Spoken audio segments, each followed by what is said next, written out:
naye mwana wa mama Shiba wakibaze obadde okimanyi nti bw'ozaalira omwana mu nsi yonna endala ng'ovudde kuzaaba Warabu abeera mutuuze era Shiba kye yabaze omwana we agenda kubeera ne passport ya Canada.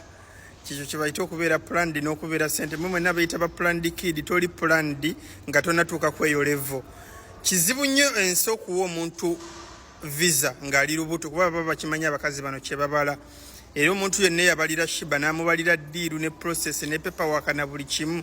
Kuba ensi ezisinga ne bwoba oli lubuto n'otuuka okutravelinga bw'otuuka ku airport yaabwe bakukwata ne bakudipotinga oba ne bakugamba ddayo ewammwe ozaale bw'onodda visa tujja gifuula open obeere ng'osobola okukozesa visa y'emu.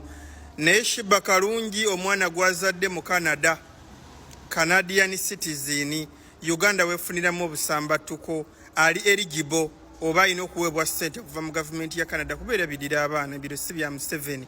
So abantu abamu nga Shiba babalira wala agamba nti omwana ne bwe mba muzadde abeeremu akasayi k'omu Canada.